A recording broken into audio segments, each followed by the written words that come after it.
In this video, we're going to be taking this existing laundry room and transforming it into a 3-piece bathroom.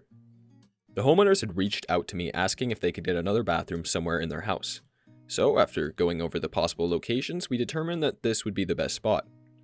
It's on the ground floor, so it's nice and accessible, and as it had been, there were 4 of them sharing one bath, so they really needed a new space. Before even beginning demo, I relocated the washer and dryer to the basement.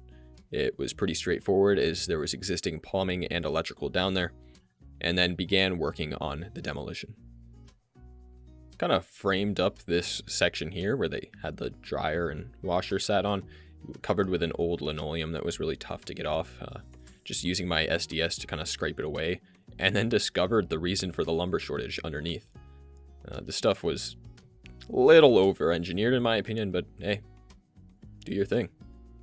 Then taking my tile scraping bit and just popping these tiles out really came out nicely in one piece, which makes my job a whole lot easier. Typically I'd rent a bin, but because there's only the tiled floor, no tiled walls, could get away with using these canvas demo bags and just hauling it off to the dump myself just to save on costs a little bit. And I knew that I was going to have a transition piece here eventually, so just use my grinder to cut it nice and flush, and it didn't have to be perfect because it would be covered up later on. And then taking off the self-leveler and just ripping all that up. And I recommend wearing gloves, don't be an idiot like I am.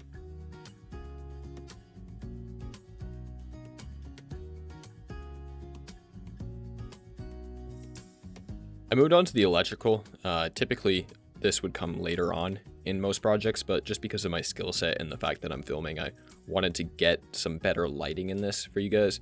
And it's pretty straightforward though. I'm gonna have 2 pot lights, an exhaust fan, a GFI, a wall sconce, and some switches. So you can see that there's a junction box there. Typically you'd want to remove that. You don't want to bury those, but that ceiling is accessible from above, so I can keep it. Just makes my life a little easier to have it there.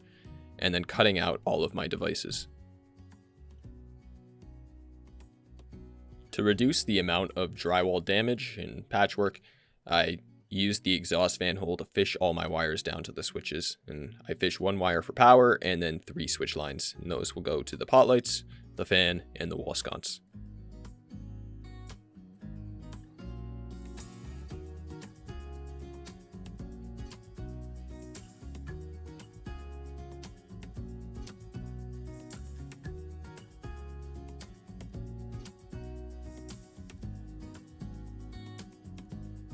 Given that the existing room was a laundry room and not a bathroom, that of course would mean we'd have to bring in all new plumbing for all of our fixtures. And in order to do this, of course, we have to rip up the old subfloor. Just using a skill saw to break the plywood down into smaller pieces so that it can come up with relative ease, and then getting access to everything below. This is always a little scary. You never know what you're going to find underneath, and in this case, it was just a complete disaster. I knew that they'd have a 3-inch drain in this room, but it was just wrong. It was sloped completely the wrong direction, and they had a 90 horizontal going on. So it was just completely filled with a disgusting sludge, and it was just traumatizing. But we worked past it, got it all out, and then we were able to kind of look at how we'd run our new plumbing. You can see here in the basement, taking out that main stack so that we can do it the right way.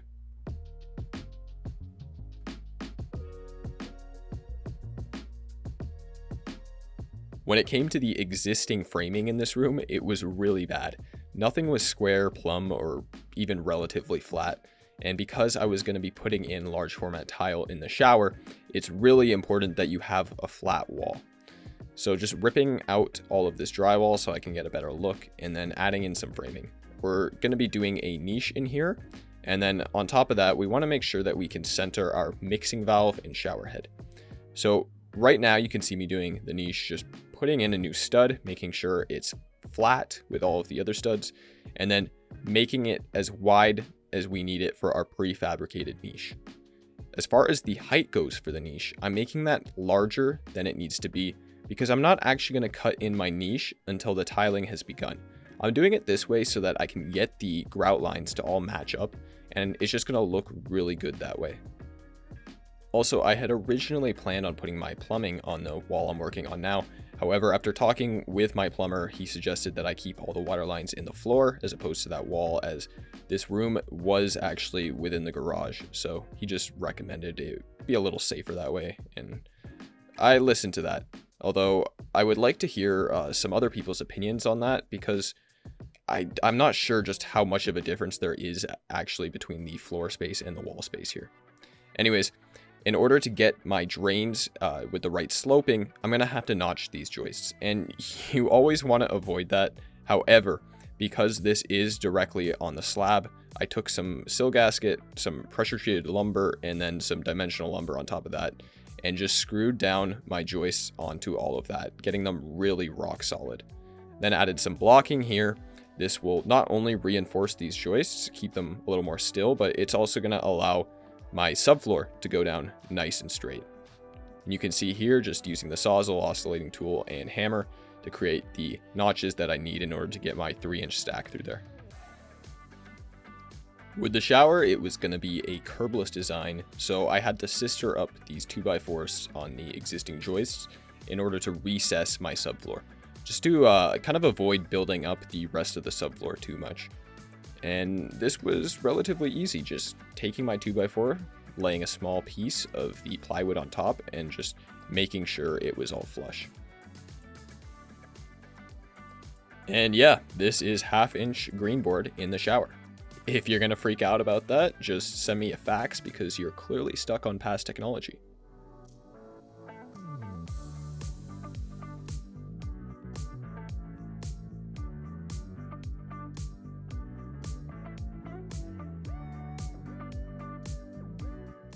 This wire here is 18.2 LVT. It's going to go to a driver that will be located in the vanity, and it will power the light in the niche.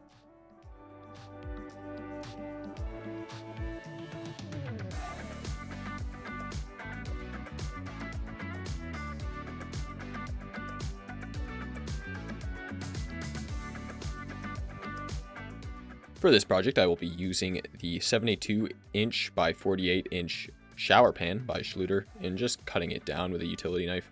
You could use a skill saw, but I found that this worked just fine. Also, if you are still watching at this point, if I could just ask you to go ahead and absolutely annihilate that like button, be much appreciated. I would love you forever and ever. So, thanks.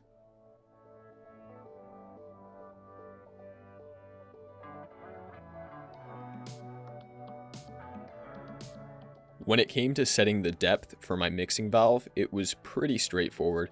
Just accounted for a 1/2 inch of drywall, 3/8 for my tile, and then another 1/8 inch for the thin set. So basically I recessed it so it would be an inch of finished wall.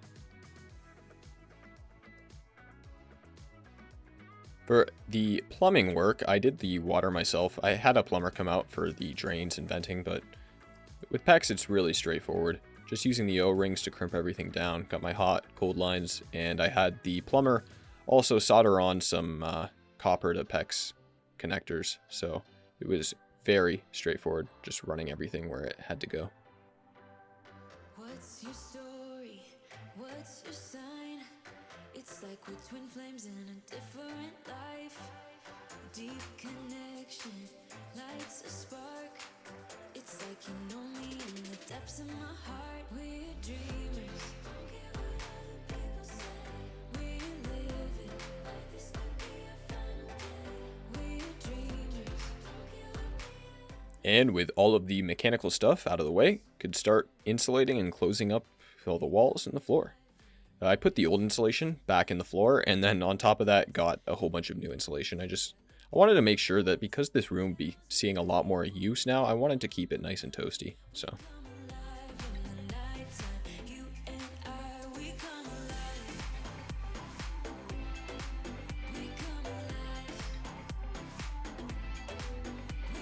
typical plumbers just running their stuff right through the electrical, but it's okay. Just bent their pipe out of the way. It's fine. Then I began gluing and screwing down the subfloor. This is just 5/8 inch plywood. And for the non-shower area, I did an additional 3/8 plywood on top of that to get the height to match with the shower pan.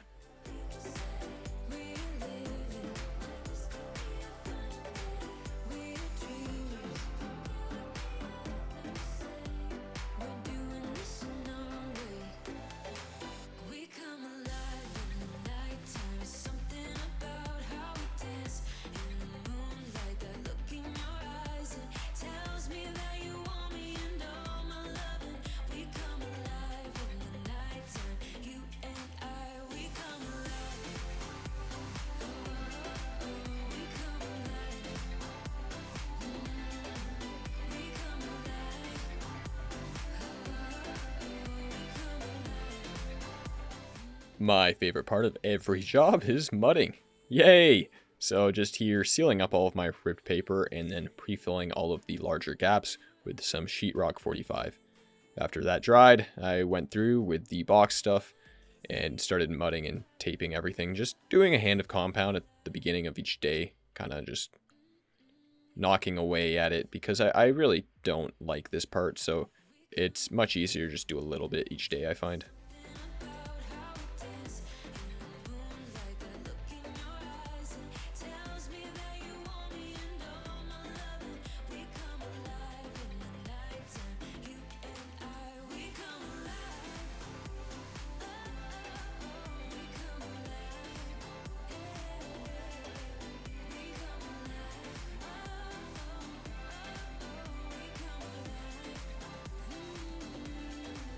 For the waterproofing, sticking with Schluter, just using the appropriate size trowel and correct type of thin set to apply it all, dampening the drywall first with just a damp sponge, and just throwing it up. Stuff goes on quite easily. Of course, some very messy, but it doesn't matter because we're looking to waterproof, not for aesthetic.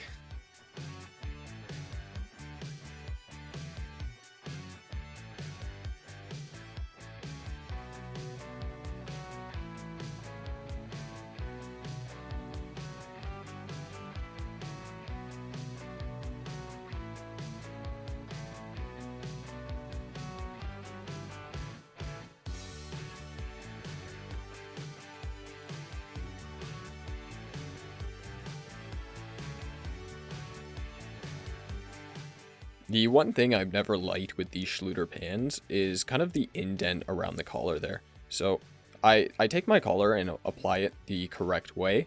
And then once that's down, I actually take a little bit of extra thin set and just kind of trowel it out so that the level of the pan is a little more consistent all the way to the drain. It just makes applying your tile a little easier, I find. The Ditra going down in a very similar way, troweling it out, and you could use a grout float to fully embed this. I instead go for the patent pending shuffle method, and then using the curdy roll to get all of the seams as well without of the shower area. Again, this is a curbless design, so you want to make sure that seam between the Ditra and the pan is sealed as well as the walls just a little bit outside of the shower. For the shower floor, I would be using a large format tile, meaning I'd have to get fancy with my cuts. This here is called an envelope cut, and in order to make it, I'm just making a template. This is just ripped down pieces of 2x4 hot glued together in the shape of the pan, getting the grate, and then I lay out my tiles on a flat surface and pencil my cut lines. You can see me mark the center, that's the grate, and then just taking a straight edge and going from each corner to each corner. And each pencil line is going to be cut out. You can see here, just taking a wet saw, going over each line, and because these edges are going to be exposed, we want to make sure that we polish them. And to do that, I'm just going to be using a polishing pad for the grinder, and this really smooths out those edges. Because you're going to be on it with your bare feet, we want it to be nice and safe and smooth. For the application of the tile, I am using a 1/2 inch trowel with a white premium thin set. I find the white stuff is just a lot better. It makes the cleanup of your grout lines afterwards a lot more manageable. And the 1/2 inch trowel, of course, for the large format tile just ensures that you're getting the proper coverage. I'm using 1/16 inch grout lines with a wedge system. This is just a really nice way to make sure you have no lippage at all. Really gives you a flat finish.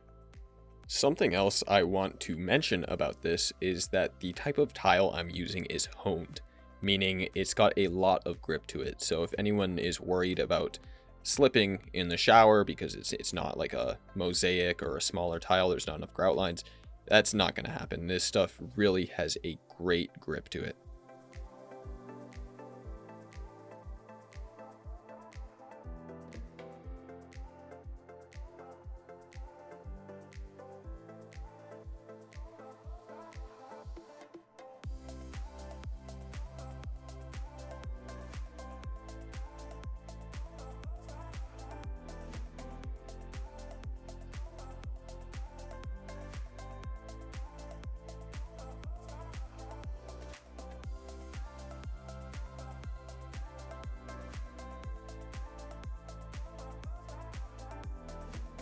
For the niche, I wanted it to appear as if someone just took one of the tiles and recessed it into the wall.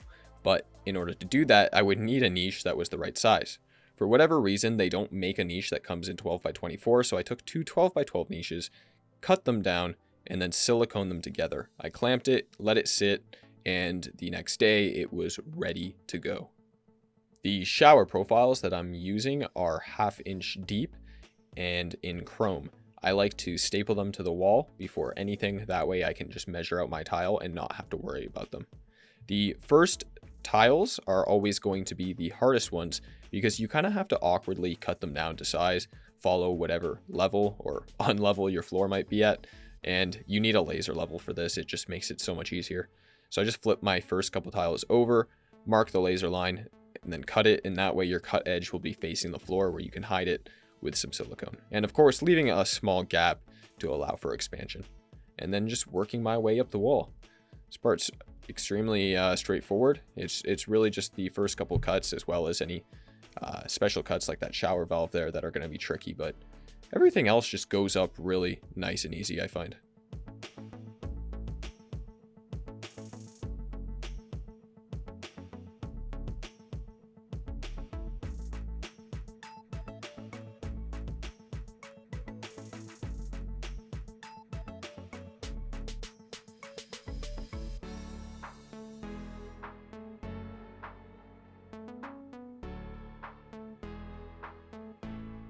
As discussed earlier, here is the cutout for the niche. So you can see that once I have that one wall down, I know exactly where my grout line is going to end up. There's no wiggle room. It's established. That is where it is. So I can mark out my niche and just use an oscillating tool to cut it out. Now, I didn't have my niche available when I framed this out, so I made my gap a little too narrow. Had to use a combination of the Sawzall and the oscillating tool to make it wider.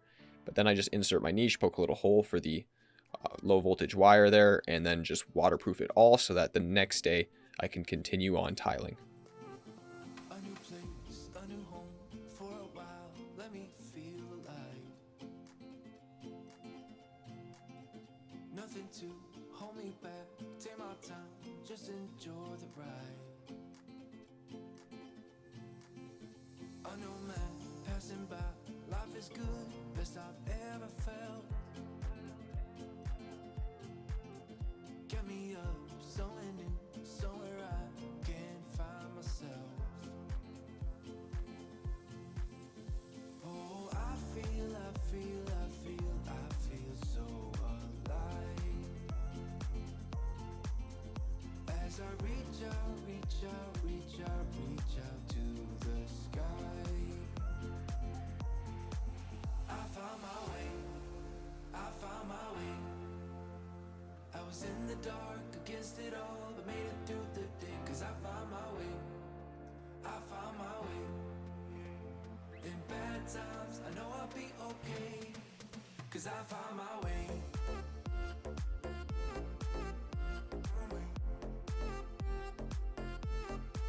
'Cause I found my way.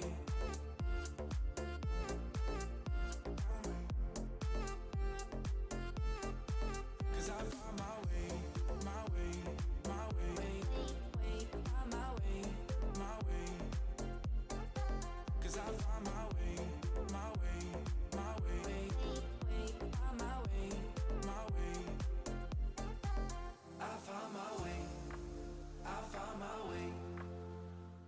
For wiring up the light, I just take a simple little connector, put the 2 wires from the LVT in, and then slide the IP65 rated 4000K LED tape light onto that.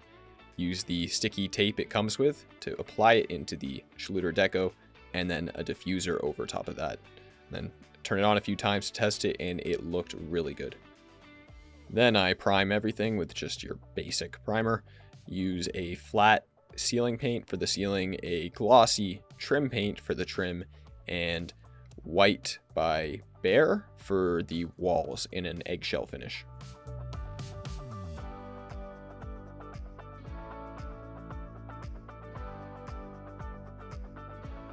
Pretty typical things for the grout, just working it in with a float, wiping off the excess, waiting a bit, going back with a damp sponge to get rid of any more excess, letting that dry, and then hitting it all again with a clean microfiber towel to get rid of any potential haze.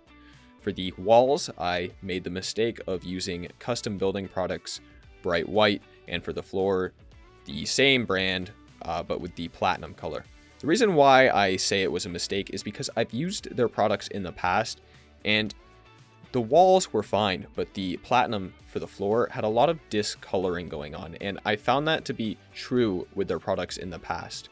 So if there's anything you take away from this, stick to another brand. In the future, I will be going to Laticrete Permacolor as I've used in the past and had absolutely no problems with it.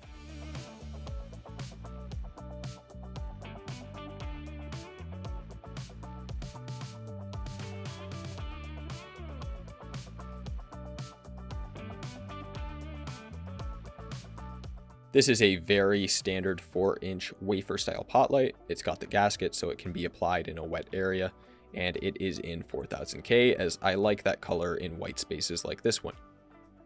This is the tileable gray I had mentioned earlier. To get the depth correct, I just piled on thin set underneath and then pressed it down until the tile was flush with the rest of the floor.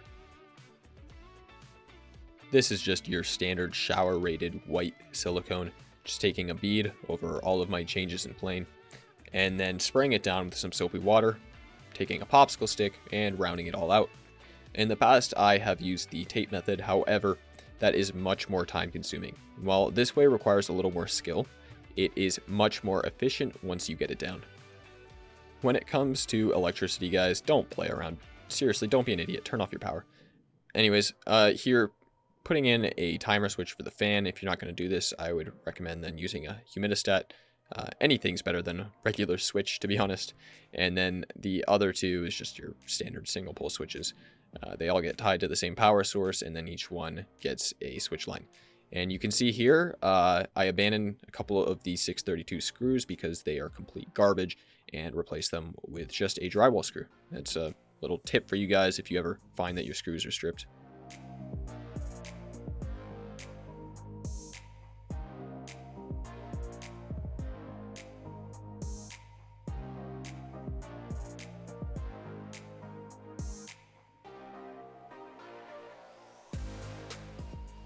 This is a 30-inch pre-built vanity, nice and cheerful, fits the space quite nicely.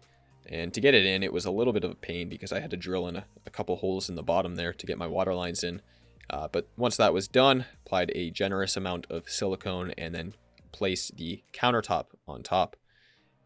Let that sit for a little bit and then installed my faucet.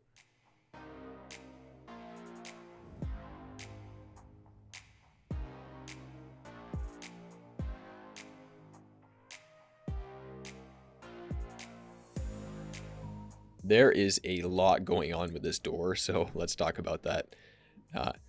When it comes time to renovations, everyone has a budget, right? This isn't HGTV. Not everyone just has millions to throw around. We have to be conscious of our clients' budgets and what we can do to stay within them. So this opening here was only 75 inches high, and your typical pre-hung door is 80, meaning we had a couple of options. One, we reframe this door, which wasn't going to happen as the interior side of it was load bearing. Two, we get a custom door, which again, we're getting into a large amount of money to spend on that. Or three, we just rip down our prefab door, which is what we went with here. Yeah, your handle ends up being a few inches lower, but ultimately with the money you save, it comes down to how you value things, and I think this turned out relatively nicely.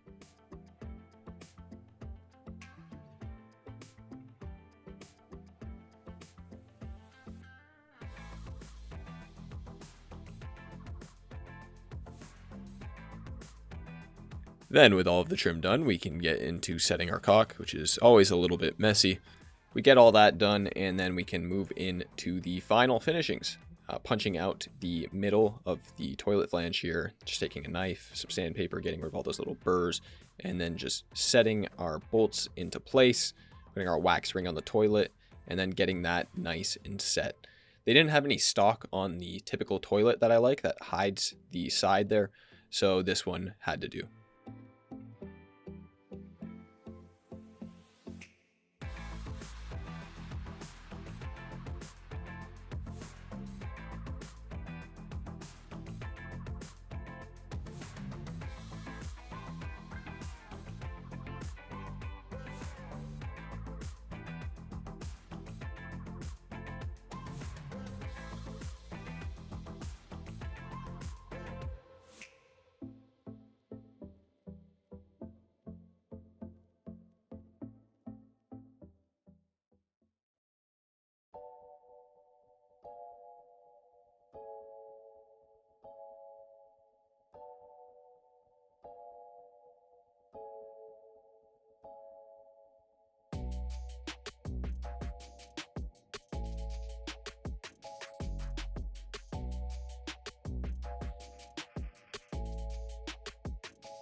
That's it for this one.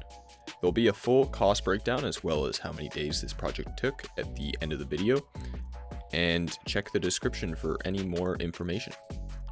And yeah, if you enjoyed this, please like, comment, subscribe. It ensures that I can continue making this type of content, and have a beautiful day.